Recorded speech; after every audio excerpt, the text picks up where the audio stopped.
You're listening to the Hazard Ground Podcast, with service members from across the military sharing their stories of combat and survival.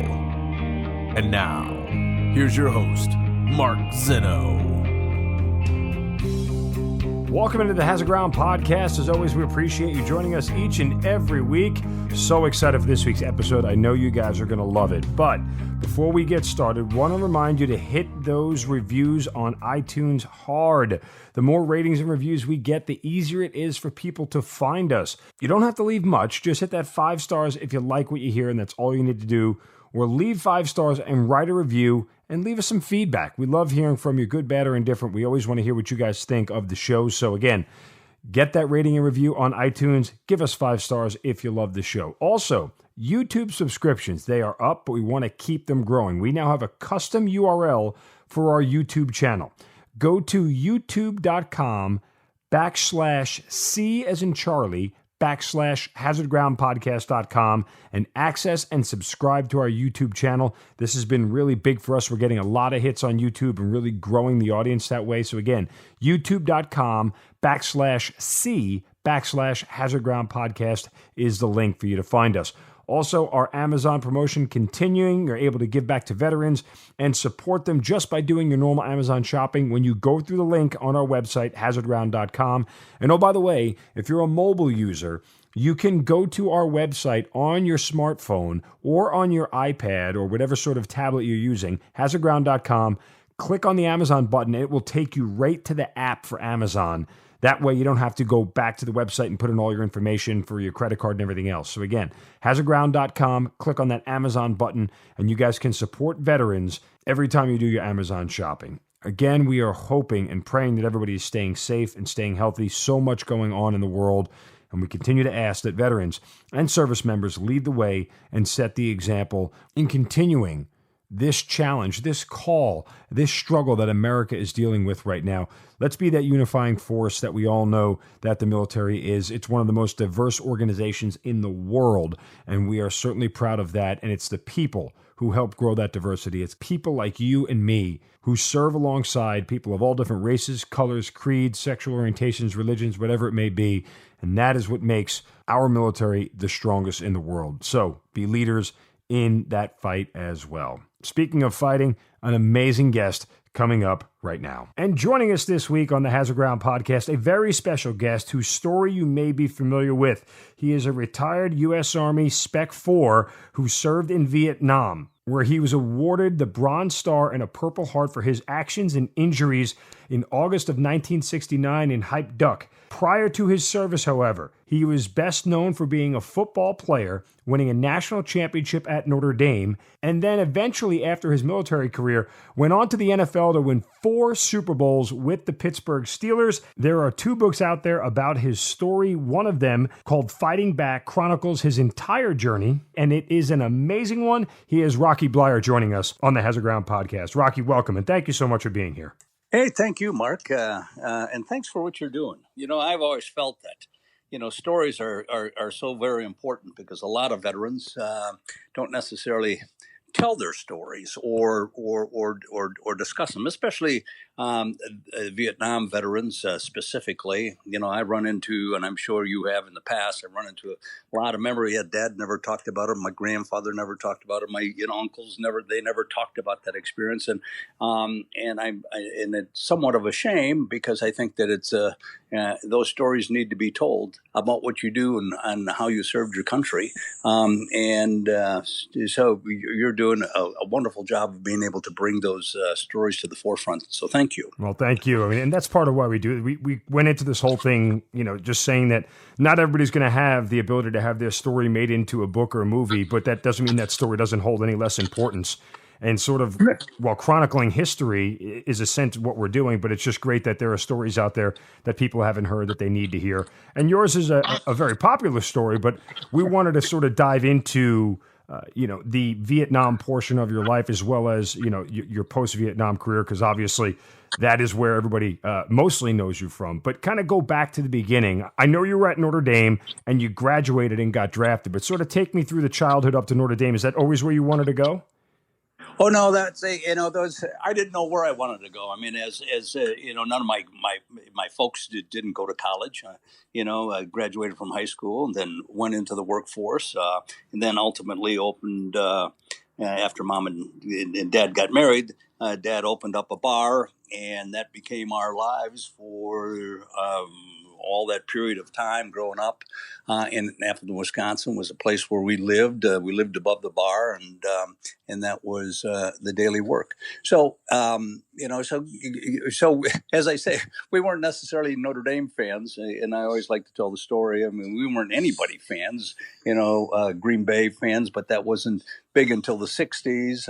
University of Wisconsin, but we didn't have all the exposure that college sports has today, and or professional sports. Back then, you had the radio and you had your newspaper, and it wasn't as much of a conversation piece, even at the bar. So when it came down, and I got the opportunity to take a look at some colleges, and I always tell people, I said, when I had to make a decision of schools that I had an opportunity to go to, one was Notre Dame, and probably the best piece of advice that I got was from the Notre Dame recruiter. Ultimately, as I look back on it, it was kind of a sales technique, but it worked for me, in which he said that, you're going to get a lot of scholarships from a lot of different schools. And every time you go visit one of those schools, they're going to roll out the red carpet. So by the time you visit 5, 6, 7, or 8, or how many, all of a sudden you have to make that choice. All those experiences kind of fold together, and it makes it more difficult. Why don't you just choose 3 schools that you would like to graduate from, not necessarily play football at, but just to graduate from, because you never know what's going to happen during your career. And so I thought, well, that made just logical sense. And so I cut it down to the University of Wisconsin for my state college, Boston College, another Catholic school, and Notre Dame. And like I tell people, I said, well, I did what every good Catholic boy was taught to do, and that was go to church Exactly. and pray for guidance, And then, like every good Catholic boy, I did what my mother wanted me to do, that was go to Notre Dame. So, and that's how and that's basically how I got there. But who would know, at that time, a change come in, a brand new coach from Northwestern University, Ara Parsegian, and all of a sudden he turns a program around that was a lagging through the 50s and early part of the 60s. And then, bam, by my junior year, I get to play on a team that is crowned a national championship football team. There weren't playoff games as they have them today, so it was kind of a national vote. But it was a great experience, and because of that success, that's the only thing that really got me recognized. And so I get drafted in the National Football League, as that story goes, by the Pittsburgh Steelers. Not a highly touted draft choice. I was a 417th person picked in the draft. I was a 16th round draft choice, but from my point of view, there were 17 rounds. At least I was not the last guy picked. And so I made the team. 4 rookies made the team that year, and special teams primarily. And so that gave me an opportunity to get a taste of the NFL, but also that was 1968, or the fall of 1968, and it was the height of the war over in Vietnam. And I remember a change in my career, or an unknown change, and I was in training camp, and it was towards the end of training camp, probably right at the end of August and September, right maybe the first part of September. And Bill, our head coach, he pulled me aside and said, listen, he said, I got this letter in the mail. We opened it by mistake. And it was my 1A draft classification and notice. And he said, we think you're good enough to make the team, and we'll take care of this for you. Oh, whatever really? whatever taking care of this meant, meaning in my mind, well, we'll get you in the reserve or the National Guard. Most players, at that time, that was an option that was viable. And so as time went on, and so then the excuses built up.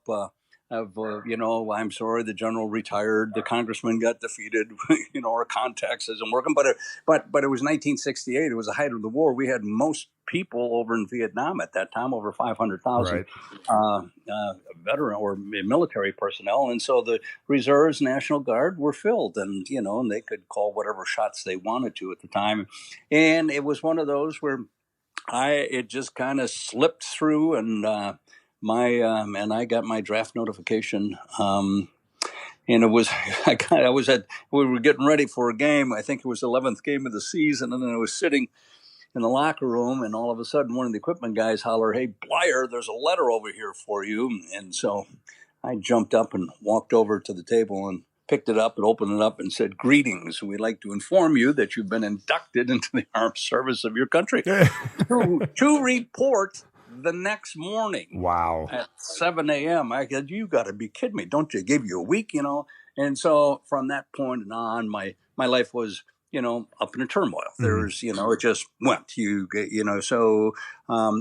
part of me, and in all honesty, as I look back and reflect on that, of that, of going into the service, was that, it was somewhat of a relief of wanting to live up to one's responsibilities, and why people joined the service for one reason or another.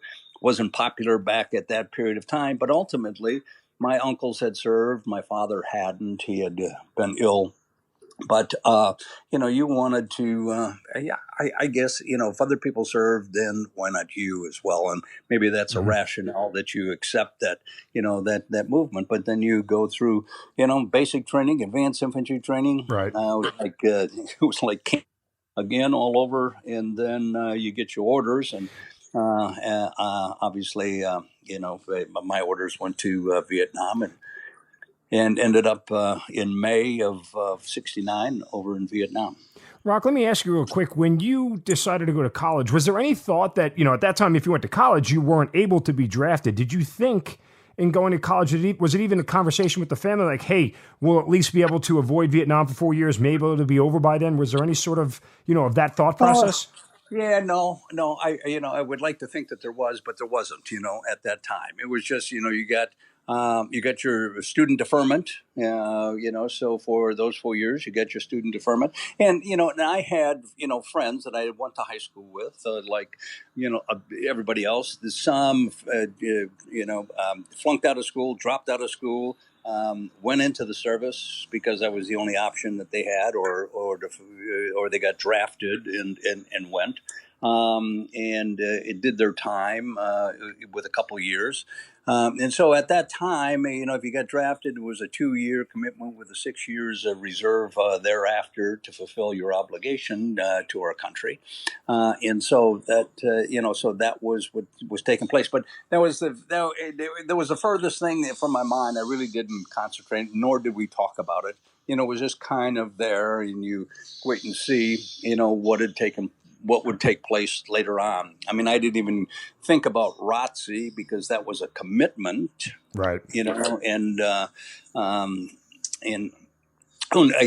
it's not that I thought about playing professional football, but that option, it was kind of there, just whatever, hopefully maybe that it would take place. So I just went the usual route of everybody else during that period of time, and waited to see what took place thereafter.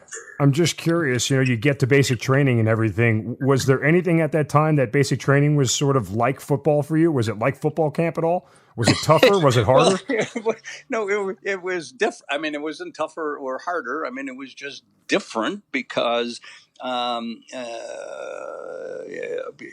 because of the drill sergeants, Right. because but in all honesty, it was kind of the same. You had coaches that yelled at you. You had a responsibility. You had drills you had to do. You had to go to practice, whether it be in high school or college. So there was a time factor. So it wasn't foreign. And coming from a playing season, I was in pretty good shape at that time compared to somebody who had not worked out or not done anything or get ready for basic training. So it was, not that I'm saying basic training was a breeze, but you got through it. maybe better than some other other young men. Did anybody at basic training recognize you and go, "Are you Rocky Bleier from the Steelers?" No, not when, not when you're the 417th person picked in the draft. I guess that's true, but still, listen, you played a full season in the NFL. Might have had some kid from Pittsburgh in there who knew everything about the team. So, just on the off chance somebody recognized you. Yeah. No, not really. So it wasn't as if I was a highly touted, player that got drafted. I wasn't as if I was a starter or an All-American, from Notre Dame or in the news all the time, so,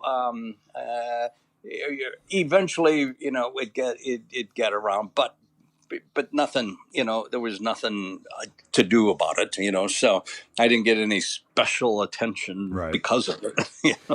All right, so 6 months after you raise your right hand, you end up in South Vietnam. What are you told? Where are you going? Sort of what's your mission? What do you know about, leading up to the events, getting into Vietnam? Yeah, nothing.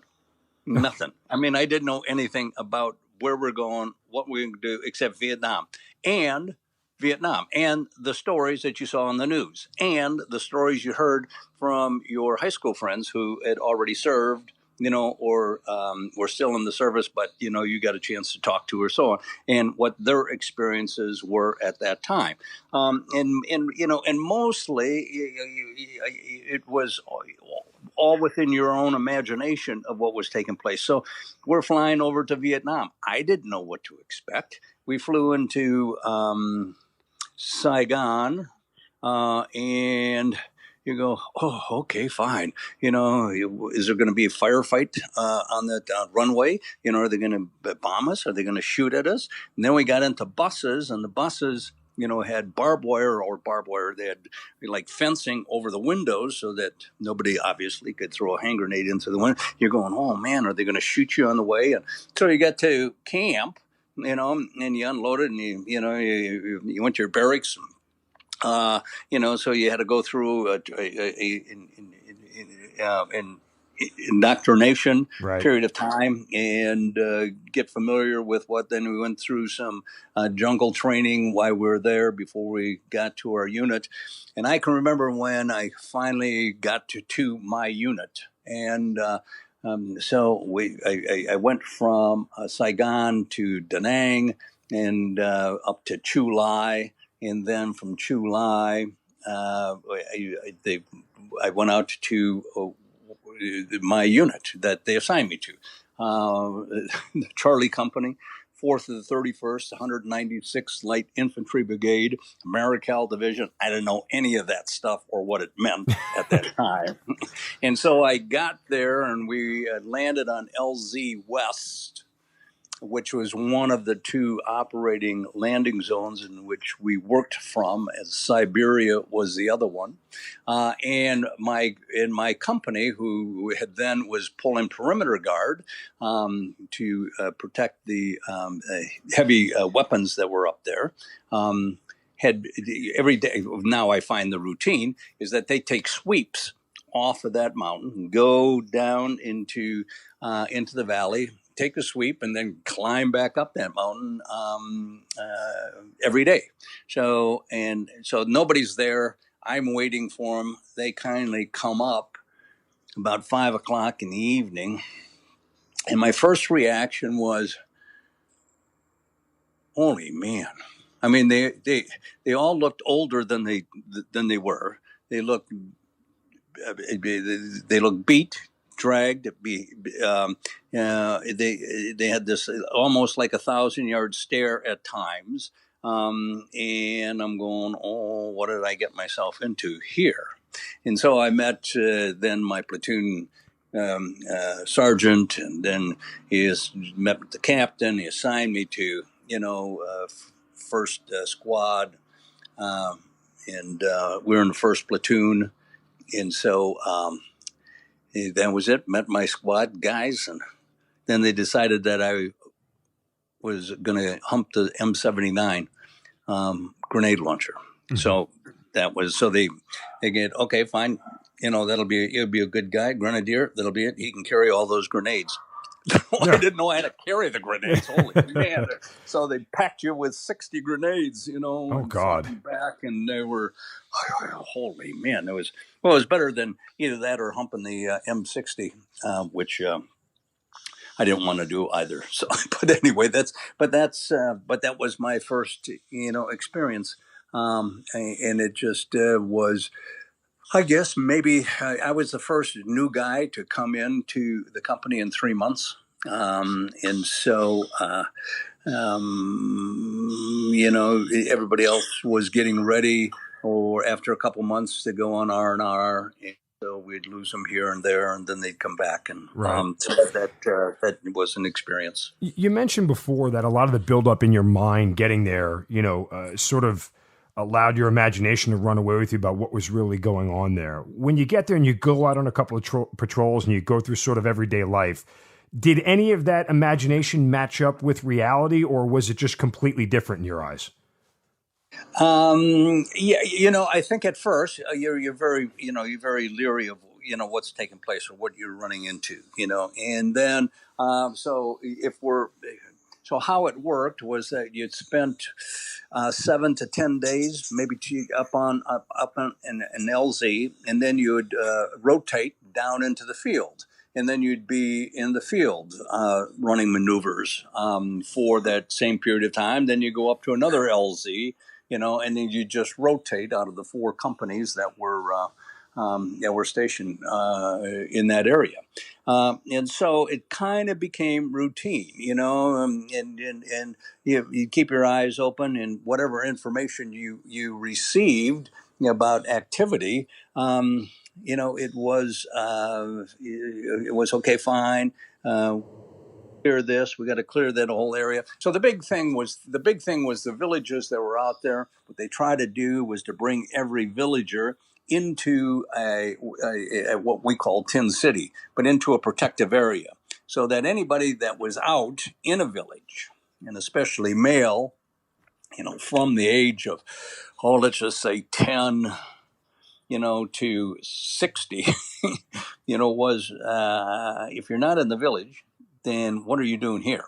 And if you're here, so you're either Viet Cong, or you're with the NVA, because if you're with the ARVNs, which is the South Vietnamese army, then you're not in this area. Right. So then that became, then that became the target, and then we'd get information down in this area, what has taken place.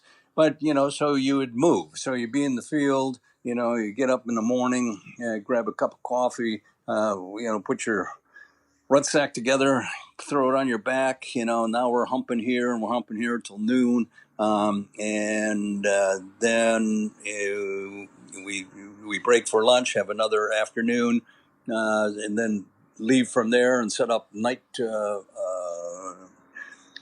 surroundings later on. And so that became kind of the routine. And you just listen to what the information was. There could be activity here, there is activity here, and there was a couple missions that we had taken place that were search and destroy missions. People shouldn't be here. So we go in, if we run into a village or whatever, a couple, well, then you had to destroy those, and flush out the people if there's anybody there, move them. And so those were intense at times. And you just didn't know what was going to take place. So, and it was just that. And it was, sometimes it got boring. And then you run into a couple of actions, but then that was it. And they would disappear. And so then you continue on your mission. When you say run into action, I mean, how often was this happening? And it's an interesting thing, because I think, and maybe within the stories that you have told in the past for those who had served, and I think it's pretty much the same, no matter what area, whether you're in the Middle East or whether you're in the Far East. in a conflict situation is that it's boring. I mean, it's Groundhog Day. It's boring. It's boring. It's every day, every day, every day. You just got to be, somewhat alert on the situation. Is and it's not as if there's action all the time. There's not as if there's a big fight. There's not as if there's a front and or rear. You're just out there doing your search and destroy and research methods, or going through, trying to whatever information came down from intel and what you're kind of looking for. So ultimately for us, unbeknownst to us as soldiers at the time, was that there was a big military action that was taking place and that ultimately led into Duck Valley, and as I said, and that's where we were. And Duck was the Tin City that we were protecting, and the NVA came down in regiments to free the Death Valley area, and so we ultimately were in a pincher movement with the Marines who were north of us. They were pushing down the NVA into our area. We were to be a retaining force, and as they came down. So that was during that period of time, and that's where the action really had taken place. So, ultimately for us, sister company had been hit. They were in the field by an NVA regiment, so they were in a firefight. We then had to fly out to get them out of the hot spot that day. So we came in. Enemy retreated. We pulled them out, carrying what dead and helping what wounded that didn't get out earlier with the helicopters. It was late at night. Then we ran into a quick firefight, and ultimately the word was to leave the bodies that we were carrying out. Let's move out of here before they get our position and start mortaring us. And so we did. And now 2 days later, we got reinforced by another company, and we were going back to retrieve the bodies that we had left behind. That was our quick mission. And in so doing, we were walking on an open rice paddy. My point man, all of a sudden saw movement across the berm. And in his excitement, and it's just human nature, in his excitement, rather than being a veteran, and stopping, taking a knee, assessing the situation, he hollered, "Gook, gook." Shots broke the stillness. They started to retreat. He started to chase them, pulling everybody out in the middle of the race paddy when a machine gun started to level the area. So bodies were diving left and right to get out of harm's way. I dove into a race paddy. There was another one below us.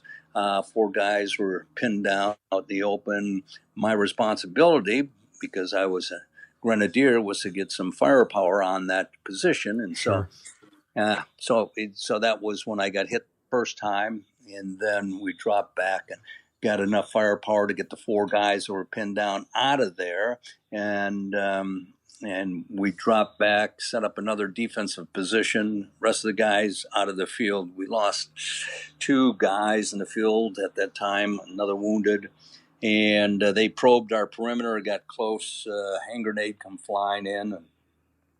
And it hit my commanding officer right in the middle of the back, and I was right next to him, and it bounced off. And, it's one of those quick reactions, it bounces off, doesn't go off, and it starts rolling towards where you are. So, your reaction is to jump out of the way. And as I did, I was standing on top of it, and it blew up through my right foot, knee, and thigh. Thank God it was a cheap grenade. So, but anyway, so and then we were in another firefight that afternoon when a sister platoon finally fought its way down to help us out of there, and then pulled us back to safety. And it went back to a place called $1 Million Hill, and it was extracted from that position, and then spent the rest of my time in the hospital.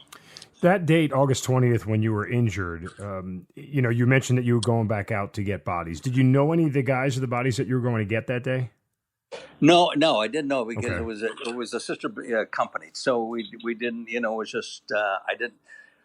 Yeah, I hardly knew other guys in my company. And so you knew the guys that were in your squad basically because that's where you hung out with. Getting a couple other guys that that you knew from other squads, but this was a whole different company, and so we had no interaction specifically with that company. So yeah, no, I didn't know any of those. Did you lose any guys?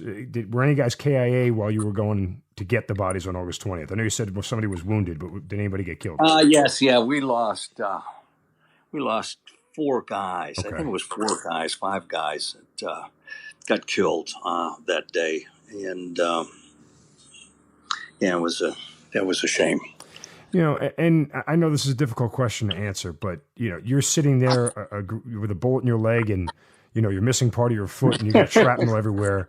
But yet you lost four of your buddies. Are you more thankful to be alive, or is the loss of those guys sort of weighing on you more at that point in time? No. I think let's be honest. We're human beings, so you think about yourself. You think, Sure. okay, Yeah. fine, God, here I am. So you hear now. For me, maybe the good thing was that I didn't see them die. I didn't see them get blown up or shot. It was a report. So and so got hit. So and so is down. So and so is not moving. So and so's, and then ultimately afterwards, when you kind of get all the information together, they said, yeah, we lost so and so and so and so, and we lost four guys. Several got. We lost, out of that and being wounded, with 2/3 of our company that day. So it was a big day. Now, you mentioned you went to the hospital and you were in Tokyo, continuing rehabbing and getting well there. How long were you there for? So in Tokyo, I was there in 2 weeks. I think it was 2 weeks, maybe 3 weeks. I was in Tokyo.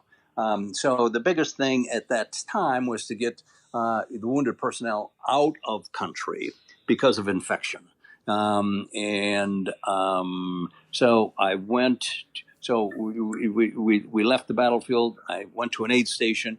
I got to Da Nang, and I was in Da Nang for about 2-3 weeks, where they assess the wounds and the situation, wrap you as you best possibly can, take care of whatever openings, but they're not going to operate unless it was an emergency, so they ship you out of country and so we went to Tokyo. So I got to Tokyo, and then you just, you process in, we're in the hospital, doctor comes through, assess your wounds, what needs to be done.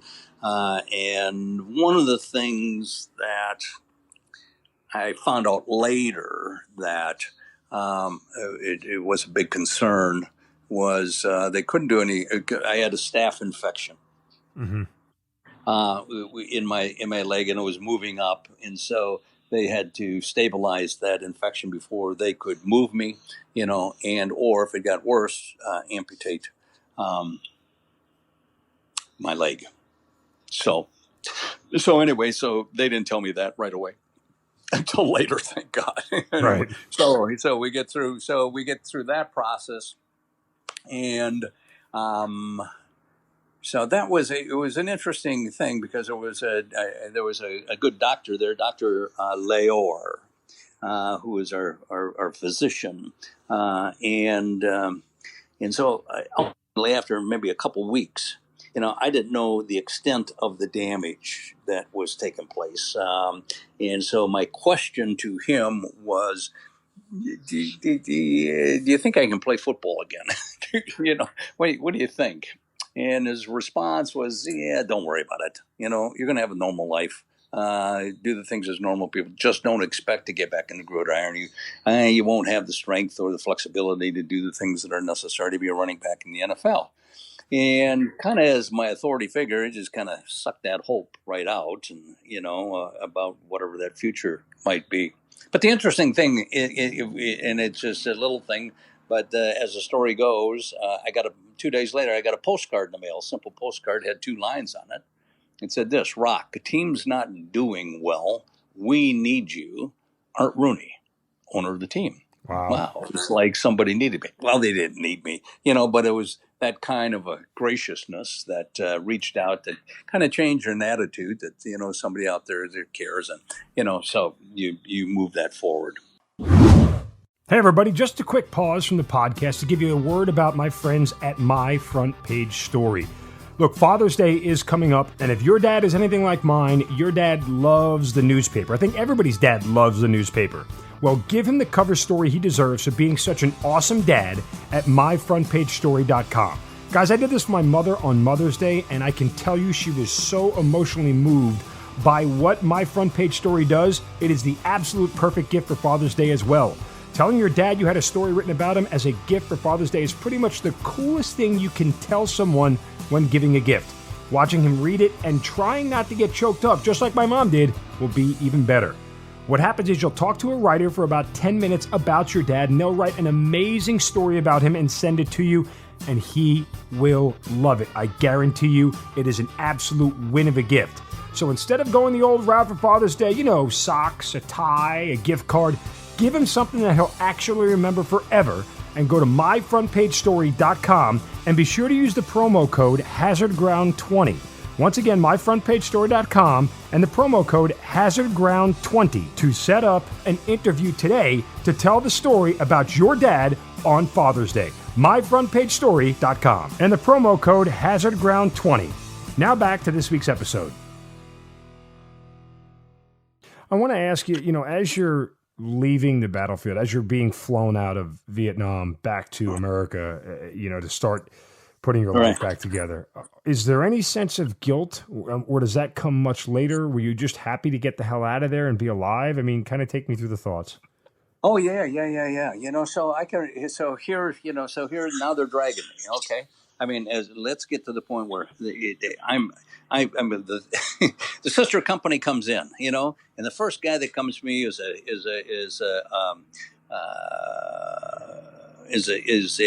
corporal that I know from that company, and I know, or from the platoon. So he comes in. He said, "Oh my God, you all right?" I said, "Yeah." He said, "Oh, thank God." He said, "Because we got the call that you and Captain Murphy, who was our captain, bought it and had been killed."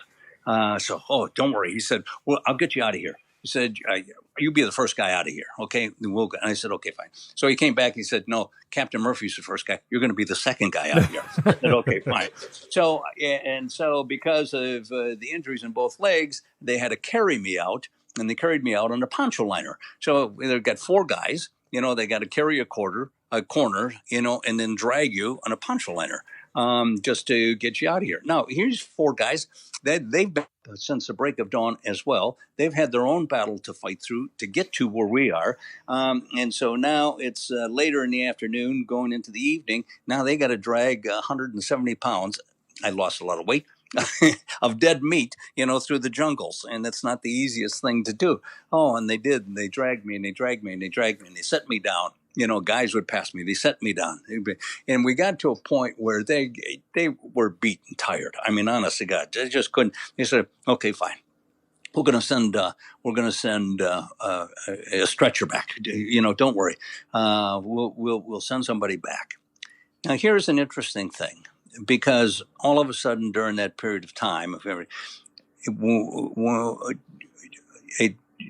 I'm saying this in all honesty, two black hands reach out of the darkness, scoop me up, and my fellow soldier picks me up and throws me over his shoulder and starts carrying me to the helicopter.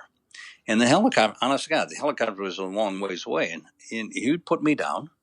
My blood all over him, catch his breath, pick me up, and continue on until he got me to the base of the hill. And then he got a stretcher and took me up to the top. But he carried me, and you think about things that are happening today within our black communities and injustice. When you think about the brotherhood of war, there is no color barrier. You're just a fellow soldier. And he was an instrumental. And the thing about it was I didn't know who he was. Didn't know where he came from. Didn't know where he lived. Never saw him since that incident. And you never got his name? Never got his name. Wow. Yeah. And so, but, so he gets me to the helicopter. Finally, we get up there. And so a medic comes over. He says, "Is there anything I can get you?" And I said, "Yeah, give me a shot. Give me something." Holy man. I didn't get anything, through this period of time. Adrenaline was working its way off. So he gave me a morphine shot. And I said, "Well, give me another one." He said, "No, I can't do that." He said, "Because I need to have you be awake when they assess what your injuries were."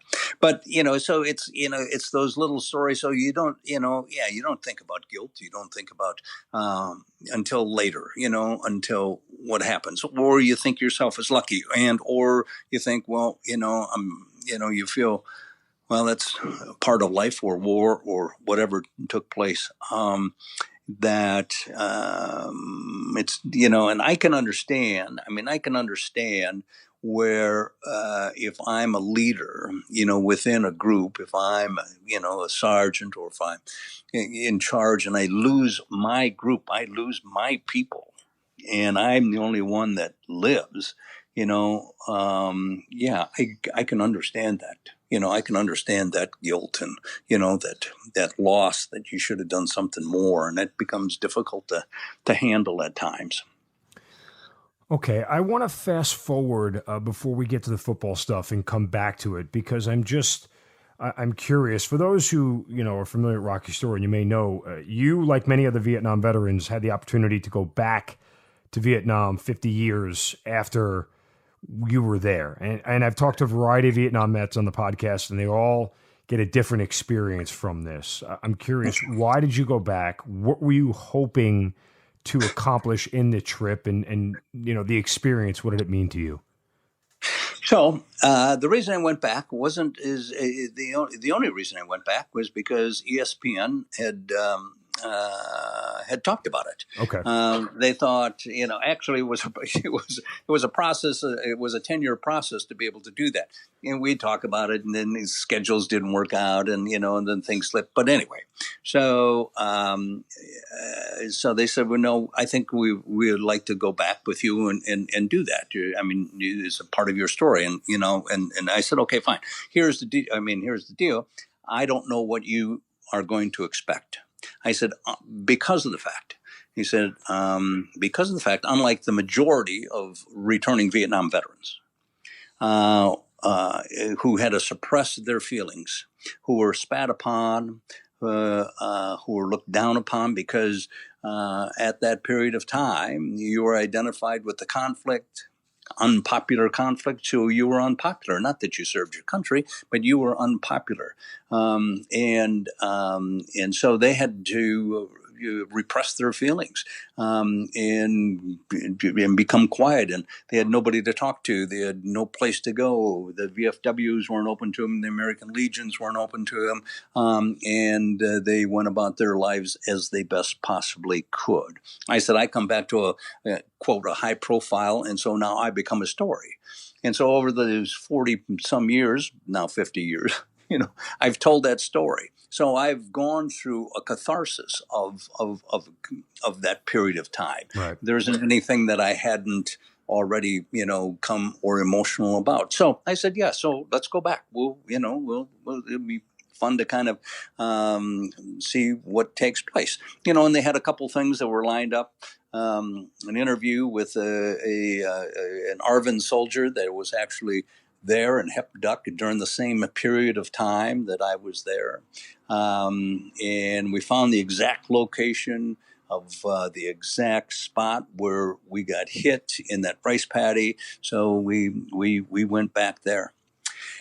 Now, my reaction, and I'm going to tell you this, my reaction was very unexpected on my part. As we're driving from Da Nang to Chu Lai, it's about an hour and a half drive. I'm sitting in an air-conditioned van, and I'm just looking at the scenery. Now, it's a busy, hectic scenery. There are roadways, there are townships, there are, there's buildings going on, there's commerce taking place, there's motorbikes, cars on the road. I mean, it's kind of like a hustle bustle going from one place to another place. And I'm just, thinking, well, okay, fine, subconsciously. And then we're driving by LZ West, and I said, what's that? And they said, that's LZ West. I said, oh, okay, fine. Obviously, a place where we operated from. And I had taken sweeps out into this area here, which was all rice paddies and jungles, and, a village popped up here and there. So what a change in 50 years.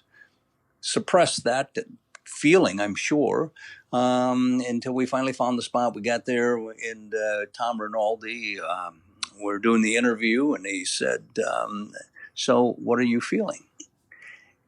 Out of the blue, this emotion came over me that I couldn't understand, nor quickly in my mind know where it came from. That came from really the soles of my feet up through my body. I could just feel it, and just erupted inside of me of this emotional reaction, and I didn't know where it was coming from, and that was a frustrating thing. I didn't know where that was coming from, and so I almost felt sick inside. It like flushed my system, and I said, I have to go and sit down, and we did that, and so it was. I sat down and bam, I passed out. And so my blood pressure dropped, and that was the scenario. And then and so ultimately came to, and we went back to Da Nang, and I had to go see a doctor and get some IVs and all that kind of stuff. But but the situation was okay. And so subconsciously, it was all the change, and then it was the understanding of, well, why? I mean, if you think about what had taken place over in that conflict, after all these years, that 58,000 military personnel died. Mm-hmm. For what? It's still not for what, but still, it's it's still a communist country. Although they love Americans, and and we got great commerce going back and forth, but for what reason and for why? And that became the emotional that I couldn't come to terms with, and that question, and I think that was that spurred that emotional reaction at the time, and it gave me a sense. Maybe it gave me a sense of what it's like to have post-traumatic stress. And people who have to live with that, military personnel, maybe first responders, who all of a sudden life's going fine, and then bam, you open the door and you step off a cliff, and it hits you. And so that gave me that little sense of people who live with it for most of their lives, or have to deal with mental health issues that come from experiences like that. So that was my feeling. Yeah, that's where we went back. And again, I just, when you talk about it, see, I've always thought that about myself. Like one day, there's a part of me that really hopes to be able to go back to Iraq, after 2 deployments there, and just kind of walk the same ground again. And right. When I think about what I would feel, I almost get emotional. I quickly just kind of turn my mind off, because so much of you is left out on the battlefield. And, it's a theme we talk about a lot. No matter what you go through in battle, that person you were before dies. You're never the same person again. And you're completely changed. And as you should be, because the experience of combat is unlike anything on earth. And so I hear you talk about it, and I could feel that sort of emotion building in me, wondering if I'll be consumed the same way if I ever get that opportunity. And part of me almost like fears the opportunity, because I'm afraid of all those emotions that I'm not really aware of that I'm still having. Right. And so so I've also run into Vietnam veterans, and it's really, and I think that what I'm going to say is that it's really what your experience was during that period of time that you served or were in country. So I have also run into people who really enjoyed going back. Going back to Saigon or Da Nang, and or wherever they were, and seeing the changes, and seeing the ocean and the beaches, and so on and so on. So a lot of times, and those who worked in the rear and support mechanisms and so on, have a different experience than those that were. On the front lines, so to speak, and so it's just, so it's, and I'm happy for them. I'm not that I'm pointing out what's better or not, because everybody served at any one time. But sometimes it's just that experience and how you deal with what you had gone through. Do you regret making the trip? No, not at all, not at all. Okay. I mean, not at all. I was happy. I was happy to be able to do that.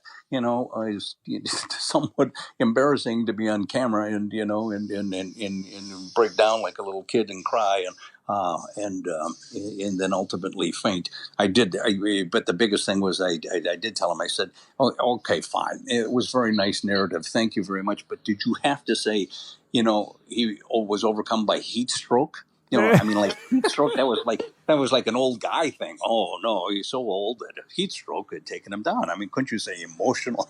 So right, emotional stress as opposed to heat stroke. Emotional Right. stress. Yeah, that's right. All right. Well, let's kind of get back to your life after you get home from Vietnam. Again, for those who don't know, immediately you go back to the Steelers. Now you spend basically 18 months on injured reserve. Before you can get back to playing, right? So what is the doctor tells you you're probably not going to play in the NFL. You're not going to be able to play football. Is that something that's motivating you? Oh yeah. So what do doctors know? I mean, I always say it's not that, but it's a perception about what takes place. So anybody who has been involved in sports, and played, or no matter what level, not that it has to be high school or college, but let's just say this: the lessons that we learned, bumps and bruises and scrapes that we get playing in the backyard or neighborhood or pickup games, continued. So what do you learn? You learn that, well, you got an injury, okay, it hurts. You see a doctor, okay, then it heals, and then you got to kind of go through rehab, and well, then all of a sudden you're back in the backyard again playing, and it's a process. So it's a mindset that we go through. In this case specifically, I was damaged, but I did arm. I didn't lose a leg. I mean, it still operated, maybe not as efficiently as before, but we've had injuries before, so you overcome them. You have to start doing all the things that are necessary. So the biggest thing was just getting an opportunity and being with an organization like the Steelers, and at that time, so I came back in 1970. And tried out, and it beat me up. I mean, it was 2-a-day sessions, and I got my weight back, but you get an injury, and so I was limping through practice, blah blah blah. They released me, put me on injured reserve. I had another operation, let me heal, come back the following year, and ultimately went through that training camp, and they put me on the taxi squad. Okay, so bought me 2 years to kind of hang around, 2 years to be there, kind of go through practice, But it was actually 2 years to see a change or a growth in what you do with that opportunity. And so I come back in 1972. I'm bigger, stronger, faster, and get a chance to play. Fortunately, we got 6 exhibition games. I get enough time in the exhibition games to play. I'm the leading ground gainer during the exhibition. Not that it means anything, except for the fact that I made the team. Never carried the ball thereafter. Played special teams, in that whole season in 72. Came back in 73. A little bigger, stronger. Got a chance to play. I carried the ball once during that season. It was again special teams. And then 74, I come back. Which was a big struggle for me to do so in 74, only because you're just kind of hanging on. In '74, the starting running backs were already predetermined, backups predetermined. For me to make the team again, I was going to have to fight with every free agent, rookie, and draft choice, and I almost quit that year, not come back in '74. But I got my arm twisted, and I came back and ended up as a leading ground gainer. Mm-hmm. Again, during the exhibition season. And I tell people that only because of the fact that, the reason I was the leading ground gainer, because I played more than anybody else. I carried the ball more than anybody else because they're trying to cut me or get rid of me for whatever reason. And so all they were providing for me was an opportunity to make this team. So they had to keep me. I was back playing special teams, but things happen. Franco gets hurt. Backup gets put in at fullback. Backup gets hurt. I'm the third guy, so I get a chance to play. Franco comes back. They move me to halfback, and all of a sudden we start to win, and we win the division that year, and we go to the playoffs. We win the playoffs, and we go to the Super Bowl for the first time, and we win the Super Bowl. And so it's just those opportunities that existed and gave you a chance to play and fit into. And fit into an organization where they could use your talents. Not that I had great talents, but one that helped Franco become who he is today. I mean, it's almost crazy cyclical, but also very roller coaster-ish. I mean, it's December 1968. You're on the Steelers. You get drafted. And then over the course of basically 6 years and a month, you go from being drafted to Vietnam to injured back to the Steelers to the height of the Super Bowl. I mean, that is, that's a crazy ride in a relatively short amount of time. It is. I mean, it is when you. It seemed like an eternity, but it is when you put it in that context. And so I think just part of that story is not giving up. Part of the story is having a desire, of what you wanted to become, having an opportunity, and then what you do with those opportunities that exists along the way, and fitting a need. And I always tell people, I said, the only reason I got a chance to play or get a chance to start wasn't because of my size and speed, two things I did not possess, but ultimately because of one talent. And I tell younger people this, and I said, we all have talents of one nature or another.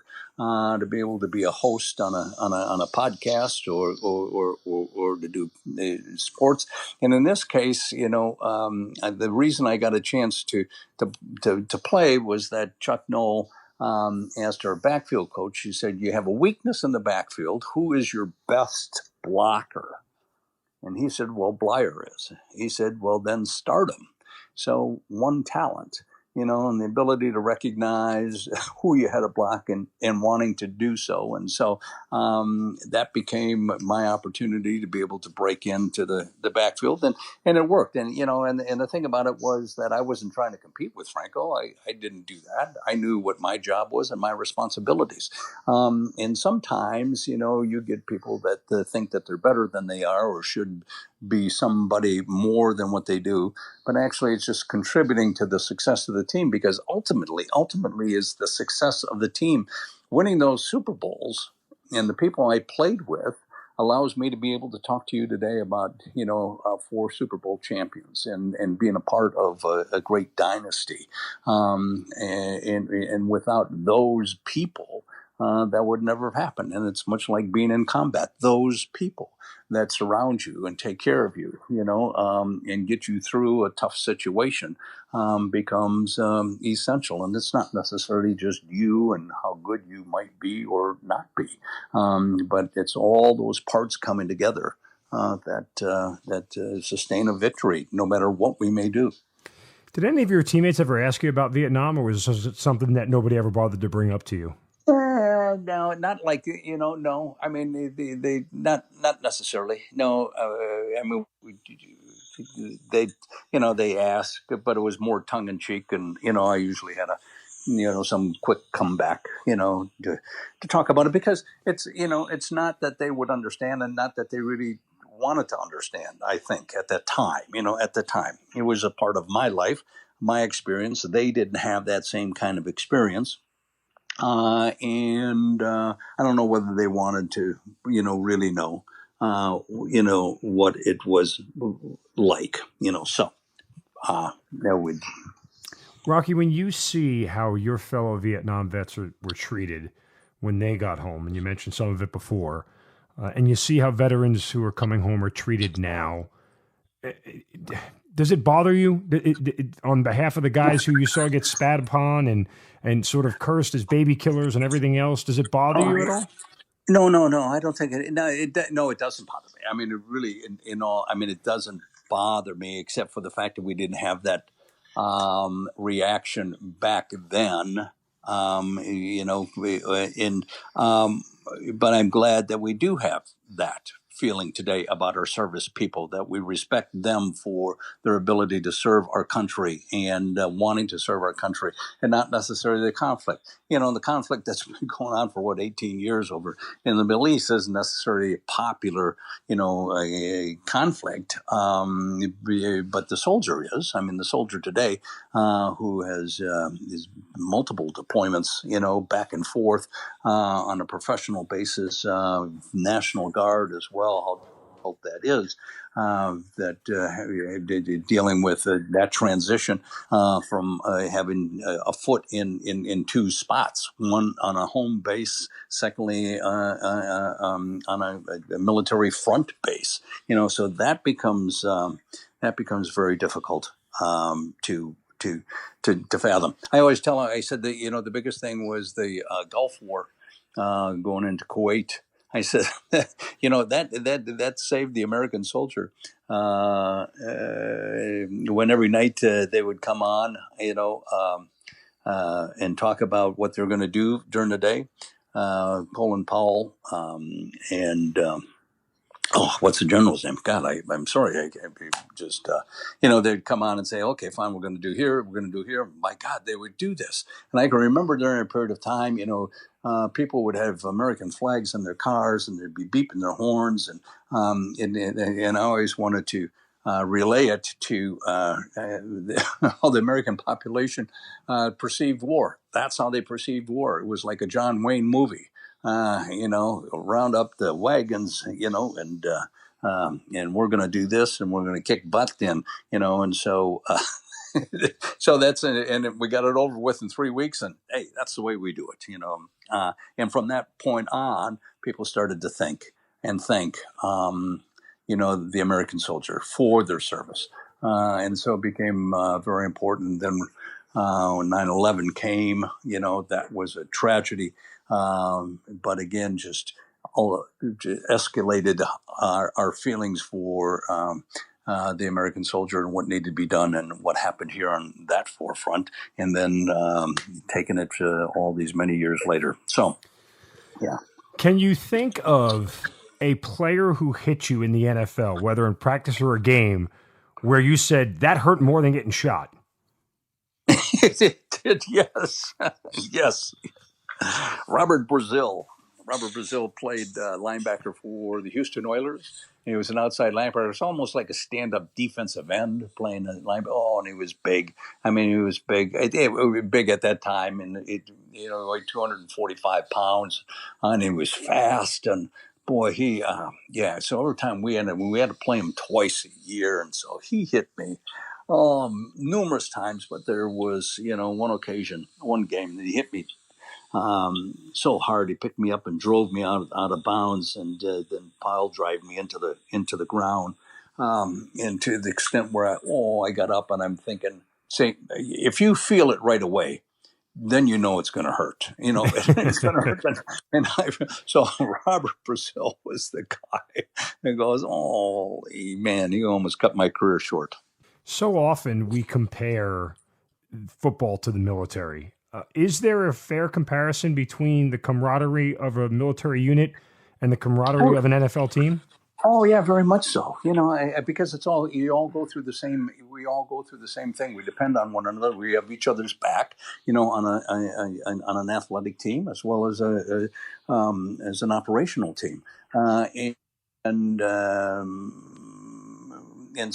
so we have the same things about leaving or deployment, or anyway, it's not necessarily the terminology that Right. is used in sports, but it's that more sense of a family, that I got that you have a responsibility in doing your job.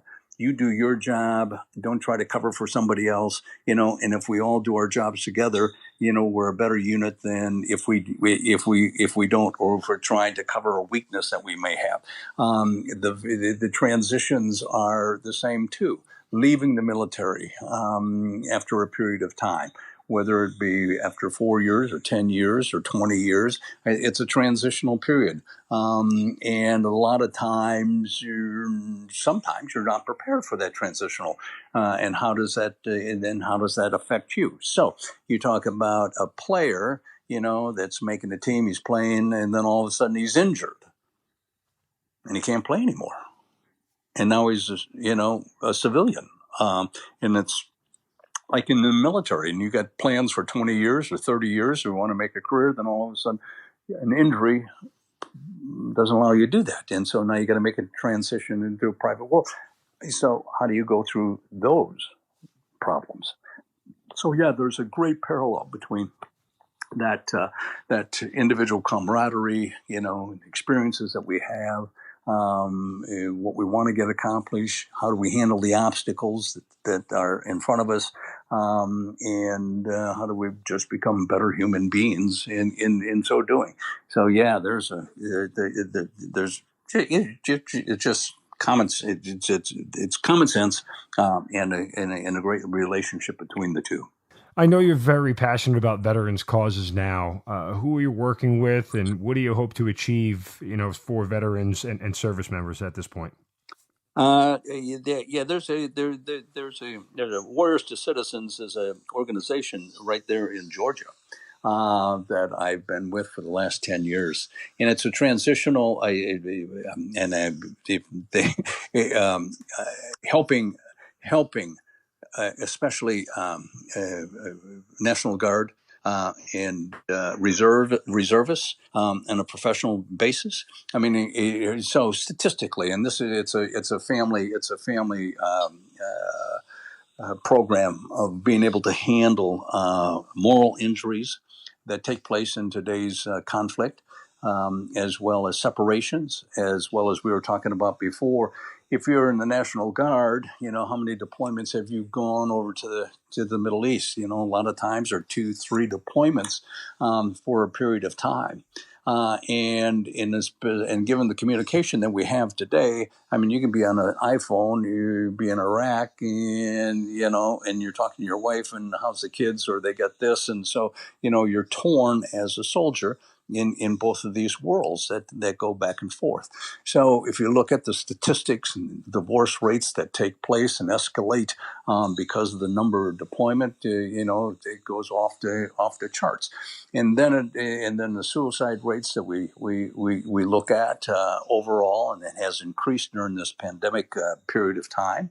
So it's information that is out there that people aren't aware of, and we thank our soldiers, but they go through a difficult time. So we basically what we do. We're the citizens, and we put on seminars, and we put on families. So it's all about families and taking care of the kids. A suicide affects 164 people from an immediate thing, not only the family, but friends, and then relatives, and then the extended, and that impact that takes place. So how do we minimize that as best we possibly can, and get the family unit together and the divorce rates down? So that is it's a wonderful program that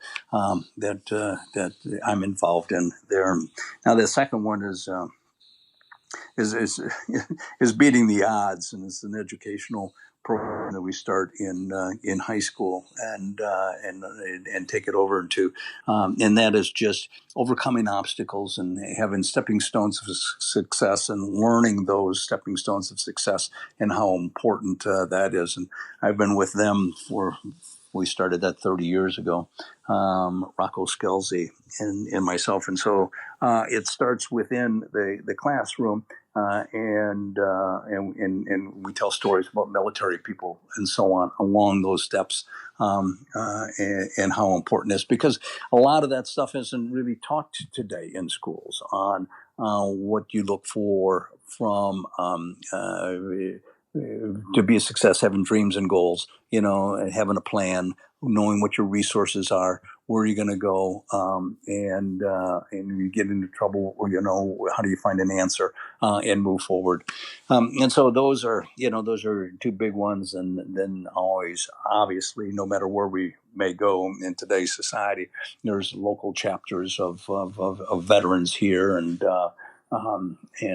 that do great stuff about homeless veterans and support mechanisms and so on. So I get involved as maybe sometimes more than I should, but it's such a great cause.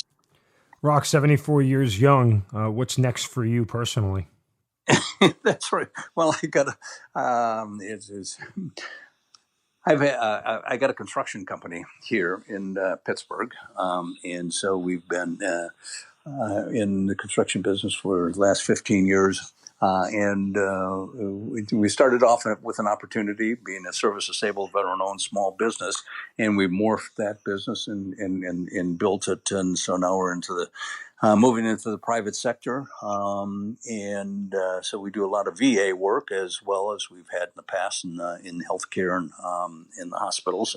And so now we're doing and we're building, and so that becomes very exciting. So that's carrying me on, So that becomes my focus and my passion. And besides, having a chance to talk to people like you, so that's great.